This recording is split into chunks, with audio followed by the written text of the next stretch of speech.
Hey everybody, this is Justine, your host of Mentally a Badass. What is up, mother duckers? This is your mentally unstable girl, Justine, the host of Mentally a Badass.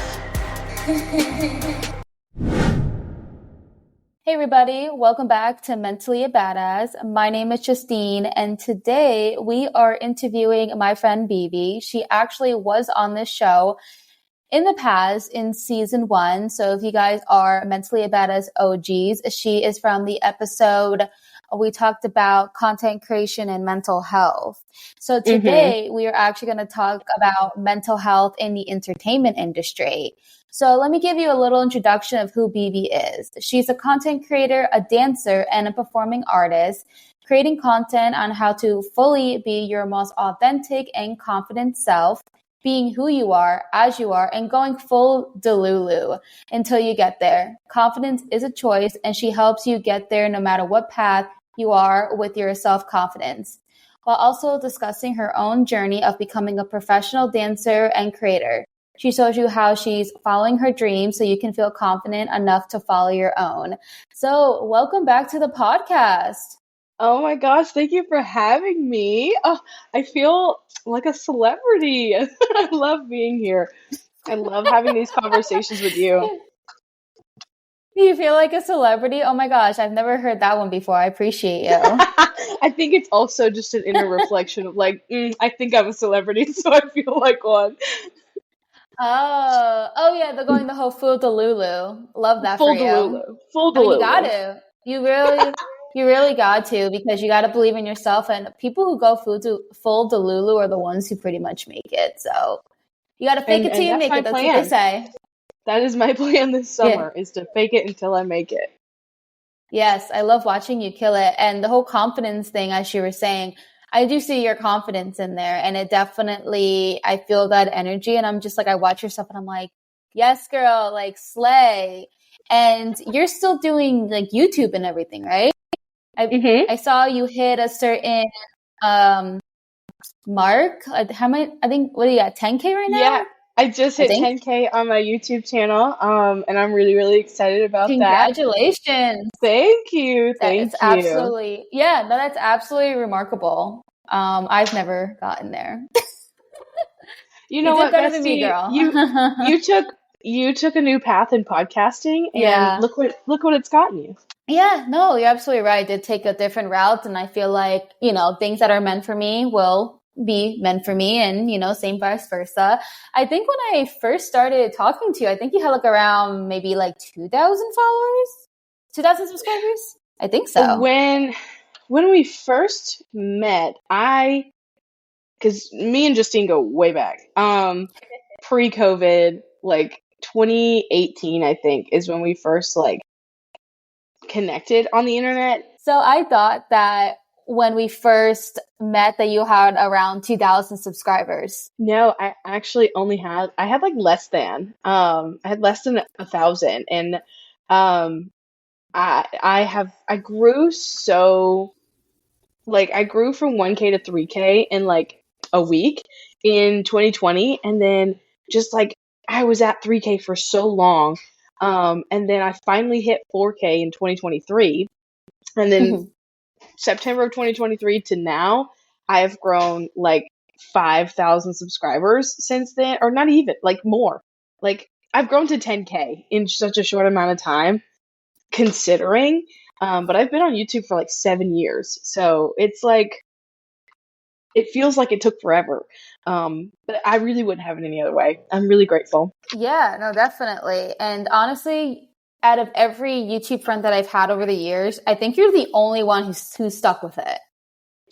Period. Period. You are. I'm thinking, like, I mean, I don't really watch YouTube videos as much as I used to. I'm more like on TikTok and Reels and such. But yeah, I kind of like went back one time and I looked and I was like, oh, people that I used to watch all the time, they're like our friends. I'm like, oh, they haven't posted in like 2 years. And so you're like the only one still going. Like, you go, girl. Period. I literally I have to make it. There's no other option. It has to happen for me. I love that. There's like, I have to make it. There's no other option. There's no other options. I love that for you. Oh my goodness. Okay. So let's transition. You wanted to talk today about the entertainment industry and mental health. So Yeah. right now you said that, you're doing dancing, you're doing performing arts and such. So can you share a little bit about your personal journey in the entertainment industry and how mental health has played a role in it? Yeah. So oh my gosh, these are great questions, by the way. Um, so I started in, I started my performing arts journey, just being in the performance industry. Um, I guess officially when I was in high school and I started like in drama and started doing musicals and stuff like that in my local community and at my high school.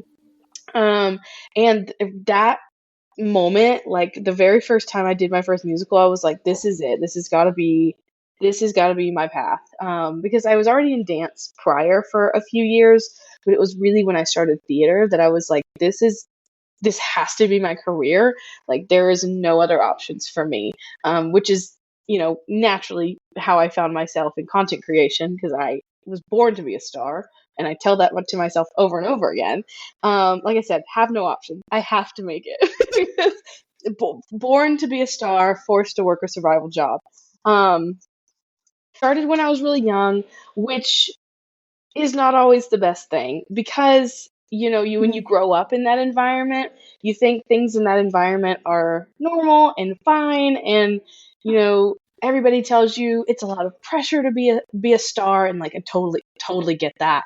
But there's also some things like eating disorders and anxiety of like doing a good job and performing for other people and making them proud of you versus like doing something that you're proud of. And especially when you're young, even as a teenager, going into that industry and being like, this is my career, like you don't know anything as a teenager. And so when I got into that career or like started my career in the performing arts, I didn't realize how bad the mental strain it could take on a performer.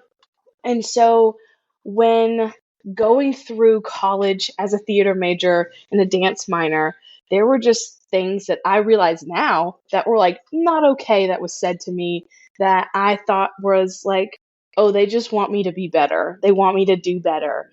They want what's best for me. And that's not how the world works, especially in the performing arts and dance industry. There's just there's a lot of mental rings you got to go through in the performing arts world, especially live performing arts, because that's where like, yes, I'm a content creator. Yes, I make content that I can edit and put out to the world. Performing live, like in dance and stuff, it's not a lot of you get to rehearse all in front of people and then you can cut it to what you'd like. You've got one chance and to do it live. You either do it right or it's wrong. And growing up, I thought that was the mindset. There could not be any mistakes on stage. There could not be any mistakes in a routine because I grew up in competition dance as well. And so when you have from such a young age that pressure to be perfect, the the hits that it takes on you mentally is astronomical. And I have just started unlearning all of those things in like the last year of my life since starting therapy, and it's there's a lot of performance pressure, anxiety, eating disorders. Like there's so much that covers the performing arts aspect of mental health. Um, I don't know if I said that right, but there's so much mental health that is not discussed in the performing arts industry. Um, Yeah. but you really cannot have a sustainable career without good mental health in any industry really, but specifically one where you kind of have to be front and center all of the time. Yeah, I can't even imagine. I mean, I could, 'cause I did theater myself, but but if you're like, having a bad day or a bad mental health day, you still got to do what you got to do. And when they say, "Oh, you're falling apart," the show must go on. Like, No, for Like real. The you show really think must go about on. that. The show, like who actually created that saying, I don't know. quote, That's or actually a really whatever? good history thing. Yeah, no, I really, if you really think about it, like it's kind of toxic, but also it's like, I don't know. Like they say, I mean, oh, it break a really leg, the is. show must go on. It's like it's like, you know, people have been saying that for decades or who knows, maybe centuries. And then when they say, oh, if you really think about it, people go on to do the show and they say break a leg. No, it's crazy how many, like, there's so much toxicity in the theater, dance, art world, that is performing arts and stuff. But the and what's crazy to me is that it's all glorified. Like, you Right. see movie after movie after movie, show after show, glorifying, like, oh, we're depressed, we want to do this, this, and that. Like it, but it's all worth it. I'm like, okay, but is it though? Or are you just brainwashing this person into thinking that their, like, suicidal thoughts are worth the fame and the fortune that they're going to have if they just push through? And not only is that incorrect, Mm-hmm. the idea that Hollywood itself is pushing that idea onto other people by making Mm-hmm. these, like, I've never seen a biopic where it's been like, hey, I don't want to do this anymore, and they're like, okay, don't. And then everything still turns out great for them. They paint this picture of, like, if you give up on your dreams, your life is just awful. And that's so that's so degrading and so depressing to think that the people who are we're meant to surround ourselves with in the performing arts industry, not necessarily our peers, but our higher ups are the ones constructing this artificial belief that if you reach your goals, everything is going to be great in life. And that Yeah, cannot be I love to further from the talk more truth. about that. Yeah, I Yeah. love to talk more about that actually, because I personally struggle with something like that. Like if I don't reach my goals or be who I plan to be, like I do have this like challenge where I fight with myself, and I it's kind of like feeling like you always have to prove yourself. And No, for this, real.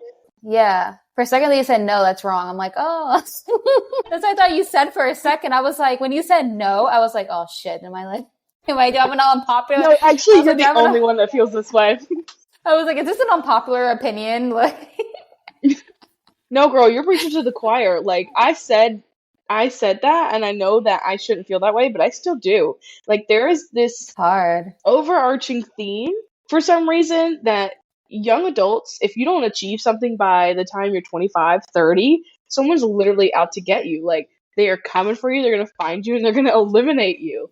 Like, if you don't achieve something before you're 30, it's like your life is over.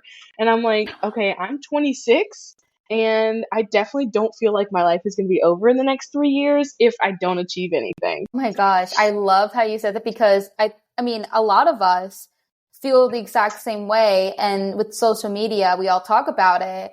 And like, I'm 28, I'm about to be 29 in like a month and a half. Like, I am nearing my 30s. And I'm like freaking out. I'm like, okay, I'm like not exactly where I want to be in my career. And also, I've like switched my career like multiple times. And Yeah, sometimes I still have this thought process. And it's like, I struggle with like, understand like what am I supposed to be doing with my life? Like I struggle with that yeah. like all the time. And another thing too that is relevant but not relevant to the conversation at the same time is when society pressures women to have kids before 30.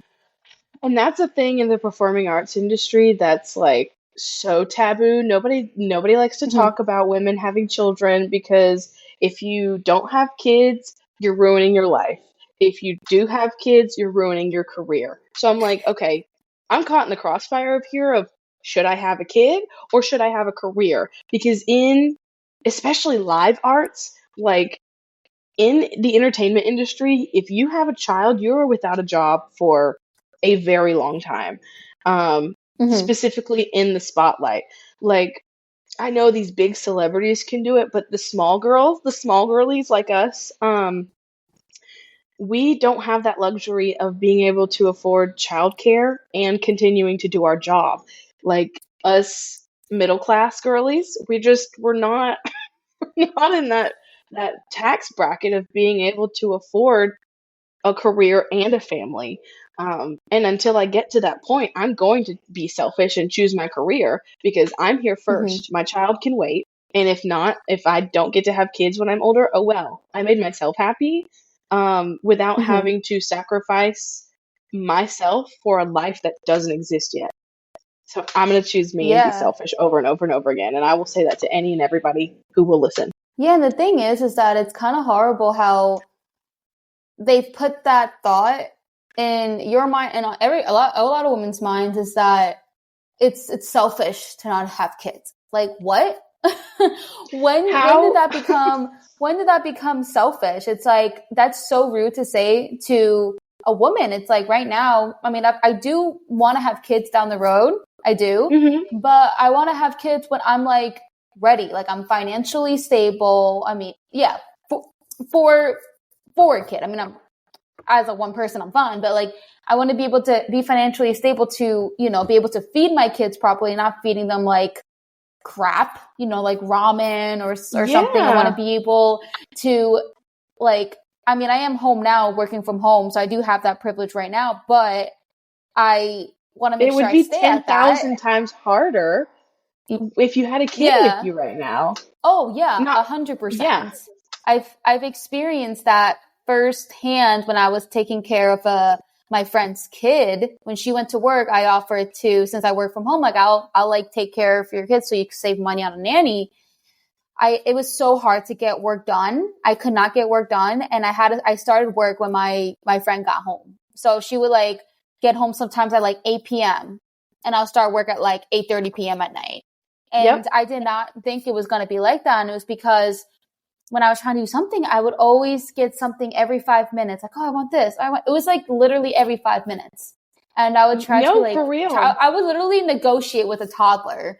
I'll be like, listen, I'll give you this coloring book if you can just like leave me alone for like 15 minutes. Like, just give me 15 minutes. Just like, I was literally negotiating. Like, it's crazy. And the thing is, it's like, they don't know better. They don't know that they're interrupting work. They don't get that. They don't understand. They just want attention. They're kids. Like they're Right. not to blame, And so like just experience that as well. I was like, okay, this is I'm gonna need to figure out some type of strategy, whatever. But also just like being a mother is a full-time job. And I hate when people don't think like that. It's like I'm not a mother, but I did a little bit of a test run and oh my God, it is I a mean, full-time yeah, job. I used to be a nanny, and again, it's not the same, but in a way, Mm-hmm. I have experience with taking care of brand newborn babies as their nanny for 8, 9 hours a day. And then with my niece, like she's just over a year old. Mm-hmm. And so again, not the same, but it's enough experience for me to be like, I can wait. I can wait until I'm Yeah, ready. no, no, for real. Like I mean, it's also just such a blessing to like be able to experience that so we know. And Hmm. also just like mental health wise, like I just don't feel like I'm ready to raise a child because I still have some trauma I need to work through. And last thing I want to do is throw it onto them. So I'm Yes, like, I and need that's a big reason for me to, too. oh my gosh, yes, 100%. I'm just like, I need to first get it together with myself. Like, because once you have kids, it's like you don't really have much time to work on yourself because you have to put them first, of course. So it's like when you don't take care of your mental health and then obviously you don't have as much like emotional regulation or really know how to respond. So you end up acting out on your kid and then that just passes down trauma and it's just a cycle. So it's like, we understand now and our generation, it's like, don't have kids until, I mean, of course, mental health is not going to always be perfect. That's just the Right, right. reality of life. But just learning these skills, like I literally like ordered myself this big ass like workbook that's like a size of a textbook. And it's like DPT therapy. And it's great for people who have like borderline personality disorder. So It's just like with my, like, the way my personality and my brain works, it's like it could be toxic. So I'm like, okay, I am self-aware. I need to work on this. I do not want to pass this kind of behavior down to a child. And people have to understand that, like, your behavior mimics how your kid is going to, grow up, because I mean, it's called, oh God, there's a certain word for it, like a certain psychology. It's called mirror neurons. That's what it's called. Mm-hmm. Mirror neurons. So it's pretty much like your kid is going to act exactly like you. Like, it's actually just biology. So if you're showing that if you're fighting with your significant other, if you're talking crap on the phone about somebody, if you're cursing or whatever, like, even though you think that the toddler or the baby is not paying attention, you think it's fine.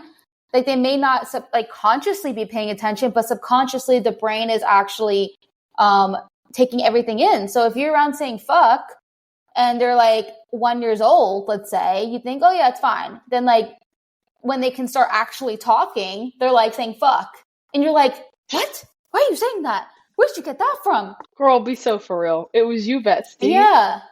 Yeah. It's so, like, it's like, honestly, when I see parents like curse in front of their like infant or toddler, I'm just like, I literally want to say something and just say, like, you're fucking them up right now. Like, but it's like, of course, it's not my place. It doesn't bother me. Yeah. Yeah. It doesn't bother me to cuss in front of children, but I mean, like, if you're an aware child, like, I'm not going to cuss at your kid. But I personally don't see the issue in, like, cussing around kids, but I'm also not going to sit here and be like, say the cuss words over and over again, because I am the auntie. I'm not going to lie. I am the auntie that's going to teach my niece her very first cuss word, and I'm just putting that out there. Yeah, it's gonna be me. It's also, I guess, just depends on the context and such, but I just know the actual, like, biology of it. So I think that's because I have, like, that background. So then again, it's like, parents are not gonna be perfect. Sometimes you're gonna stab your toe and be like, fuck. Like, so yeah, I mean, that's different, obviously, but I think it's just, what I'm saying is just being mindful around the kids. Of course, people say something like fuck or bitch or whatever, and they don't realize it. Like, we're human. We mess up. Stuff like that happens. But it's just like, when you really don't think that they're paying attention, you're just out here just like being like, oh my God, this person like is such a whore, such a slut. Like, yeah, it's like, yeah, that's what I mean. Yeah. 100%. There's a difference between, and I think this is what you were trying to say. There's a difference between just, like, cussing versus like exposing them to things that they fully should not be exposed to at such a young age. Like those because they're things sponges. You were saying, yeah, they're literally sponges, and we're kind of getting off track. I like remind myself sometimes. Okay, so let's get back. Let's get back to talking about the entertainment industry. So something I do want to talk about is that you were talking about eating disorders. So I want to, like, dive into that, because I feel like I don't have a full understanding of, like, how eating disorders develop. I really don't know if it's like, do you think eating disorders can be, like, genetic, or do you think it's just something that can be like triggered by environment? Like, I'm really, like, intrigued to kind of learn more about that. Now, I am not a professional, but I am an ambassador. I am an ambassador of To The Point Nutrition, which is a nutritionist and dietitian company. The owner is, I forgot her name. I should know that. But her focus in her company is to give dancers specifically, but just young performers, the ability to understand that and basically unlearn all of the negative things that they've been told about their body. And that's where from my personal experience, in having one, seeing other people have one, the again, it comes back to the authoritative figures in the industry that harp about having the perfect body, having this right shape. There's certain phrases and things that are said in the performing arts industry and the dance industry over and over and over again that when you internalize that at like 6 and 7 years old, it starts to feel like it's true, because at 6 and 7 years old, you don't know anything. And so why not choose to believe all of the things that your instructor is telling you? Why not believe everything that your parents may be even telling you, your peers, your older students that you look up to who currently have an eating disorder, and they like to talk about it like it's the new trend or whatever. And so I don't think it's inherently shameful to discuss your eating disorder, but I do think that when it is talked about, you shouldn't go about it in the way that, like, one day you're telling everybody you don't eat anything and that's how you stay so skinny. And then the next day you perpetuate this notion that you eat like a linebacker, but you can't gain any weight. And it's frustrating to me as someone who has had an eating disorder when those kinds of things are said, because like I can identify that you probably have disordered eating when you say those things. But again, it all stems down from growing up hearing that in women specifically, in the dance industry, our parents growing up, in the 90s, they always had a diet book in the house. They always were on Weight Watchers. They always had this and this going on. It's not their fault. That's what the media was feeding us. It's what the overarching connection between society and women have, is that women should always be on diets. Hello, Mother Duckers. Pausing the podcast here because I have a lot to say, a lot of announcements here. So giddy up, let's go. If you're on Apple Podcasts, leave us a review. If you're on Spotify, leave us a rating. And if you're on YouTube, leave us a comment. Tell us what you like or tell us what you fucking hate. But also be a little nice because I don't feel like crying in the corner tonight. Second, we have a clothing line. Yes, clothing line where we have unique designs by our co-founder, Ariel. And lastly, if you want us to slide into your emails, we have a monthly newsletter.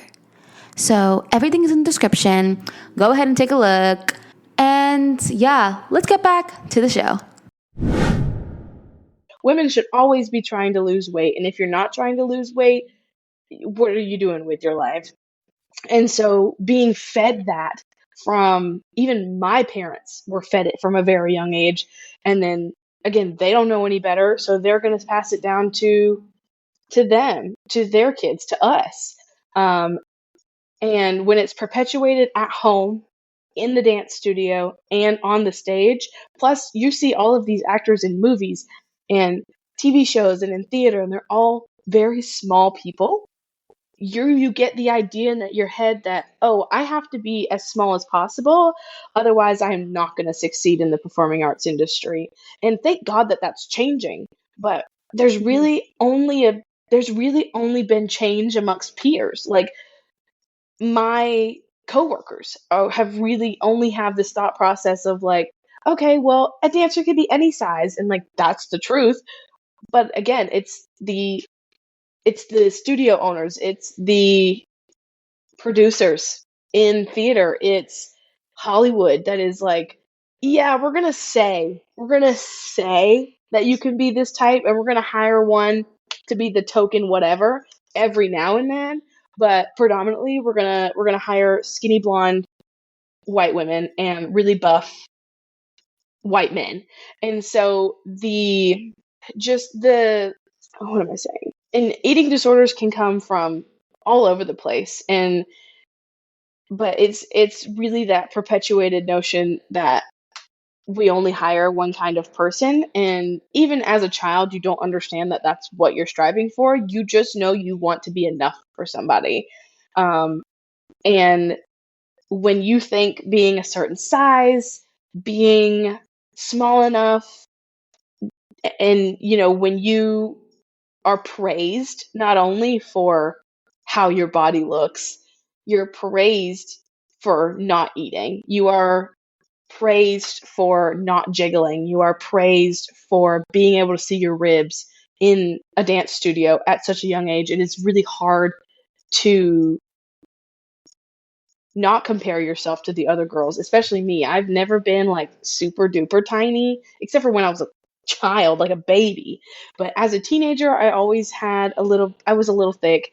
As an adult now, I'm not the smallest person in the world. And now it's just like, it's really hard. And I've grown to not compare myself. It's taken a long time, it's taken 26 years, but I've learned to not compare myself in that way anymore. But there are 13-year-olds out there right now learning that, oh, I need to compare myself and I need to be on this certain diet and I need to make sure that I don't eat before I perform so that way you can't see my stomach on stage in my two-piece costume. There are kids out there that think that. There are adults out there that still think that. But I am grateful that the industry is changing, albeit the slowest that I've ever seen change in an industry before. The dance industry is still 20 years behind where it actually needs to be. But there is change happening. It starts amongst your peers and then it grows upward.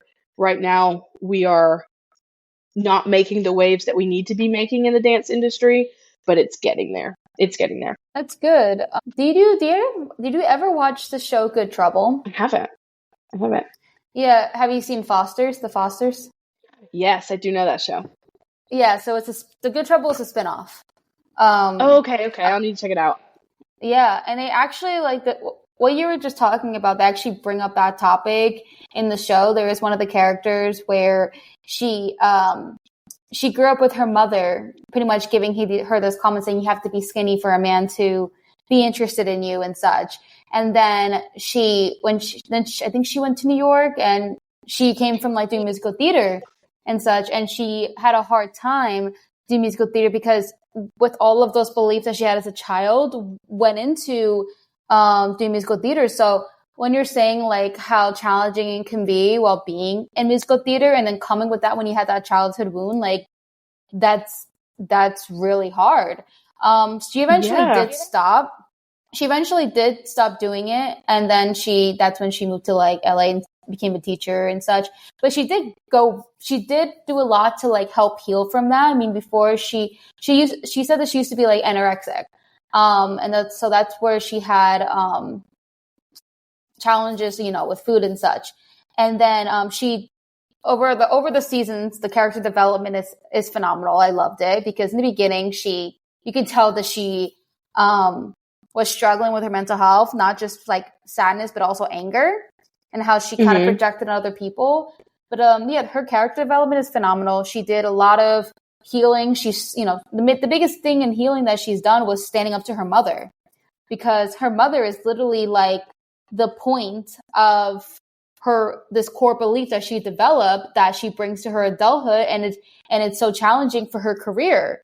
And then so she did all that healing, and then towards like the second to last season, a friend that she had in New York came and wrote like this play and casted her as the star, and everything was great. She finally had like that confidence and such, but then they brought in an understudy, which is normal, obviously, to bring in an understudy. And this person was like skinnier than her. At that point, with her character development, she did get skinnier in a healthy way. But she still wasn't as skinny as the other person. And so there was a lot of like envy that she didn't want to have towards this girl. Like she wanted to like her. Like she would try to be like, oh, let's get lunch. Oh, let's do this. Like she was trying to like her and trying to push back the feeling guilty because she didn't want to feel that way. So it's insane how she wants to like people. She wants to do good, but it's like the back of her head. It's like, it's kind of bizarre. It's like your subconscious is not liking and you're trying to fight with that.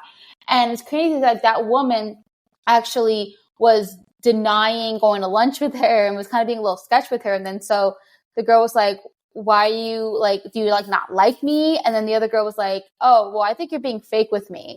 And then the girl was just like, oh yeah, no, I mean, you're right. I was just trying my best to like you. And it's like, I do. And they ended up like being friends because the other girl appreciated her transparency. So they ended up being, you know, friends. But it's just like watching that episode, I'm just like, this is such a great way to really talk about what actually is happening. And, you know, so who the writers of this is like literally iconic. They literally like understand, like they don't do anything where it's like, I feel like they represent it pretty well, because a lot like old movies and shows, I hated how they represented mental health disorders. Like for me, I have BPD and bipolar. If there's a horror movie, they're like, at the end, they find the killer, right? And then they're like, send her to a psychiatric hospital, like, oh, she had bipolar. And I'm like, here, like, why? And it's like majority of like, I think I ran out of battery. The majority of movies back in the day, they literally correlate having bipolar with being a killer. And, no, for real. Yeah, I was even like, okay, like in the last like 6 to 10 years, there have been just not only like there have been it's been miscommunicated so many times what an eating disorder actually is online and in Hollywood. Not only just eating disorders, but mental health, and how people actually live with those things. And it's not always cut and dry of like, oh, I'm starving myself, or oh, I had a bad day, so I must be depressed. Like it's perpetuated to be entertaining, but mental not entertaining. Mental health is a serious thing that we need to stop using as a coping mechanism for humor or like just again just entertainment. It's like those are two examples. Like the Criminal Minds one with the BPD was, as you're like, it wasn't the best representation of it, because especially with BPD, like people have BPD. I mean, majority of people are not killers. I mean, my best who friend knows? has it, and like, she is the most kind-hearted person I've ever met. And so yeah, it's not all I mean, about like yeah, just the evil side of you. yeah. That stereotype is awful. Unless there's like a spectrum and such. I mean, for me, I'm like, I'm not gonna be out here killing people. Basically, the way they were showing it was this killer was luring in like women to his house and pretty much like taking their it was disturbing. It was like taking their heart out, and then like used this kid to lure them in. Like kind of like using people or something. And so when I was watching it, and then the actor who was playing the one who has BPD, the way he was acting, there were some relevant symptoms, but they were to the extreme. Like, and there definitely is a spectrum. Mental health is a spectrum, because every mental health disorder that is currently discovered, every single one of them has a spectrum. ADHD, anxiety, BPD, any other that you can think of, autism. It's a spectrum. Yeah, no, definitely. And that's what I was thinking when I was watching that episode. I'm like, yeah, it's definitely a spectrum, because every symptom, it was kind of like, you know, abandonment, for example, and trust and like hypersexuality and like those are all things with BPD. And it was just like over the top, which it wasn't really realistic, at least to me. I mean, I don't know everybody in this world, obviously, but yeah, no, that episode kind of got me like, I mean, I was just like, oh, well, this is a good topic to do on TikTok and Instagram. And then, but usually when they have like all these like like criminal shows, usually it's like antisocial personality disorder, which it's usually that and a narcissistic. But it's like, but also narcissism, people don't like, majority of them don't kill. Antisocial, I know, like, I mean, of course, like, I'm not going to say if you have this disorder, you're going to be a killer. Like, it's just a lot more complicated. But I mean, the thing with Criminal Minds is that their whole purpose is profiling. So when Yeah. they have to give a profile to the people, they have to say, oh, they probably have this, they have this. Like, so even though it's like sounds stereotypical, it's like reality of their job and that they have to do that in order to succeed Yeah. to catch a killer. Which is like, I watch this show and I'm just like, pretty much profilers are like, their job is to like judge hard, like, like literally No, judging for people. real. It's insane. I was like, they're like the professional judgmental people, but like, they're not, it's obviously not going to be frowned upon because they're using their judgmental skills to help save Mm-hmm. people. So it's actually like really, so it's actually like really interesting. I honestly, there was one point where I was like, I feel like it's kind of an exciting job because with my like background in psychology, I don't know, I'm like into that, but I was like, I would totally may want to do that, be a profiler, but also like, I don't want to be going onto the field, like potentially getting murdered by these killers. Like that's the No, only thing. It's like, I will stick to starring on Criminal Minds, playing one. yeah. I was like, hey, if I can be a profiler and not have to actually like be on site and like go and save people and potentially get like shot in the head or this, then I'll be like, okay, yeah, sure. But like, I think that's a requirement. I'm like, okay, I'm good. I'll stay what I'm doing because I'm like, honestly, fun fact, when I was in college, I actually wanted to go into forensic psychology. I was like so into that. So I minored in criminal justice. And then I No discovered that way. I suck at criminal justice. Like I was good at everything else in class, but I got like a C in that class. I was so bad at it. And the reason I was so bad is because with criminal justice, you have to be like, everything's a technicality. You know, you have Yeah, to you do whatever can't the law be is. opinionated. It has to, yeah. Exactly. So I think that's what my problem is. Like, I I couldn't deal with the technicalities. It was too hard for me with the way that my brain works. So I'm like, okay, that's not a good fit for me. I like to think outside the box.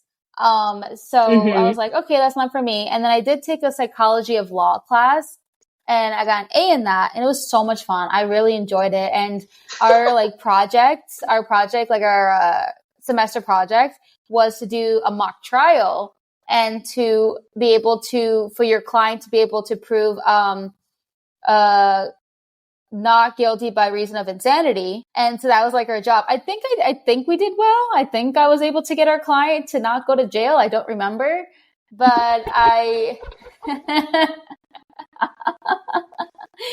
but that was like, you know, like that's what it was. It's like, you got to prove that your client didn't know what they were doing. And so they're going to go to a Yeah. psychiatric hospital versus jail. So like, I was like so into it. I was like, we were studying all these like serial killers and yeah, no, I'm like so into it. But anyway, let's talk about, let's talk about the future. And we did talk a little bit about the future. How do you envision the future of mental health awareness and support in the entertainment industry? Like if you were able to look at the future, what would it look like to you? So these are really great questions. And I love that question specifically. Um, because I think at the moment there are very minimal options for mental health help and assistance in Mm-hmm. the performing arts world. Um, there are so many actors and dancers and like performing artists, I think, are some of it's one of those careers where you are always judged on how you look, how you present yourself to the world. And it's like, it's not your fault. It's not the industry's fault. It's just, honestly, it is just how it is as a performer.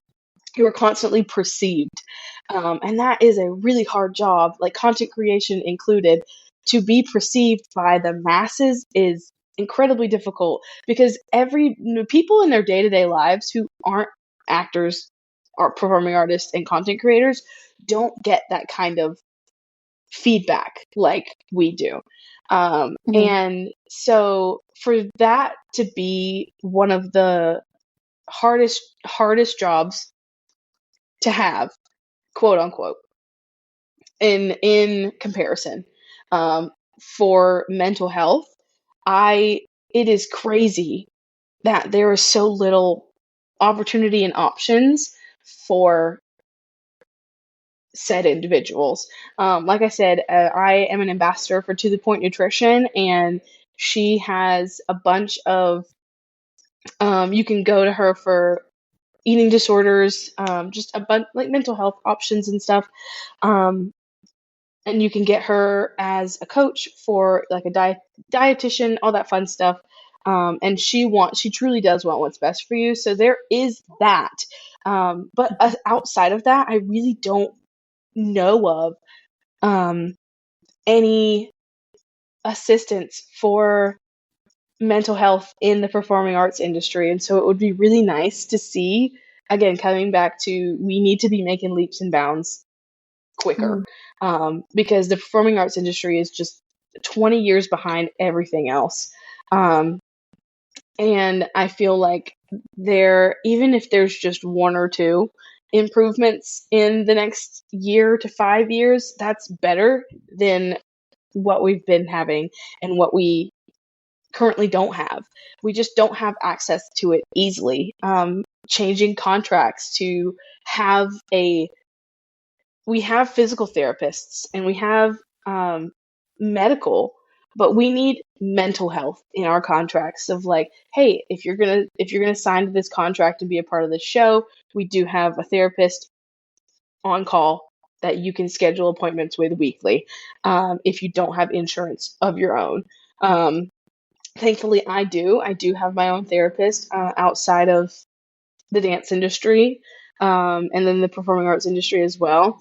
But I think there needs to just be more access, and it needs to be talked about more that these industries are toxic, because you cannot get rid of toxic habits and toxic nature without first being self-aware of it and identifying the problems and getting them the heck out of here. But we have so many people in the dance industry who are afraid to speak up about it because they're afraid of losing their jobs. They're afraid of losing their contracts. And that is so disheartening to hear, that people are terrified for their livelihood, that they don't feel like they are allowed to speak out. And this isn't just about mental health. This is about so many other things. But mental health specifically, if you tell your company owner that you are struggling and you need a break, they're going to say, well, then we're just going to put you out for the rest of the season. Like, there aren't many companies out there, professional companies, that are going to be like, hey, if you're struggling, go take 2 weeks off. They're not going to do that. If there are some out there that do that, great, cool. I hope that there are more. Good for you for building that. But that's not a common feature in contracts. If you're fake it till you make it. The show must go on. It's this overarching hustle culture that we need to keep going and push through, and you can do it. That it's almost the toxic positivity of, hey, it's not that bad. You got it, kid. You know, Got it, like kid. when in reality, it is that bad. It is that bad. I'm burnt out. I am killing myself over this. Like, I am not doing well. I want to keep my job, but I need more support. And they're not going to give you more support because they don't want to pay out for it. So it's just this, like, it's lack of knowledge, lack of support with lack of accessibility. So just having more accessibility in the future would be great. And caring as much as people care about our bodies and our physical health, if they could care about our mental health just as much, I think we would be on the road to success in a much better, more stable performing arts industry, career. For many people, we could last a lot longer than the 2 or 3 years that we get our peak or whatever. And it would be just so nice to be able to have a space where we feel like we're not signing our life away when we do sign a contract for a show, or we do sign a contract for a year-long company. And I could talk all day long about just all the things that are not great in the dance industry. But mental health specifically, just having more access to it could change someone's life. Yeah, I think everything that you're saying is totally valid, and those are like some good points. And what you said about the whole like 2 weeks thing, like if you need some time off and then they're like, okay, we're just going to replace you, like there needs to be something around that, like doing Mm-hmm. different scenes, or try to the best to accommodate that. Um, it does, of course, depend on, like if you're the star in every scene, I can see how that can be a little bit more challenging for the people who are, you know, doing the filming and the writing and such. But it should be, of course, treated just like being sick physically. But also, I'm hearing that like Jenna Ortega, she was like with COVID, and they still had her Oh film. my, I don't yeah. remember. I don't remember if she was forced to do it or she's just like, okay, I'm good. Like I don't remember what it was, Even if but she was still like, okay, I'm good, mm-hmm, it's this notion of like, okay, well, if I'm not good, that means we're going to set filming mm-hmm, back. And if we mm-hmm, set filming back, that means it's going to cost more money. And if it costs more money, mm-hmm. people are going to be mad at me. And it's just like, okay, am I going to tough it out just Yeah. because I don't want to deal with all the repercussions of having taking off 2 weeks, or am I going to really fight this battle of possibly being blacklisted a little bit and no one's going to hire me because I'm too Oh demanding and I'm a yeah. diva? Oh God, I hate the whole blacklisting thing. That's a good point. Yeah. Yeah. Okay. Well, it was so nice talking to you and interviewing you. We got a lot of really good topics, and I really appreciate you coming on, Yeah. Bebe. Thank you so much for having me. We had so many technical difficulties, but we made it through. I We know. made it through. I know. It's like the universe has just been giving me technical issues, but that's okay. It's We because got you're it. too And powerful. It's because you're too aw, powerful. The universe did not want us to get together because when we get together, girl, we make waves. yeah. We disrupt the flow of the universe in a good way. And that's why you're having Mm-hmm. so much trouble. It's because you are Yeah. such a strong aura that the universe is like, no, I gotta knock her down a peg. You've got this. Oh, I love that. I love that thought process. I'm gonna think about that every time something bad keeps happening to you. But let me say to whoever who's listening, I'll put BB's Instagram handle, of course, in the description. I do not want to forget to say that because she deserves all the love. So it is in description. But anyway, thanks again, BB. I love ya.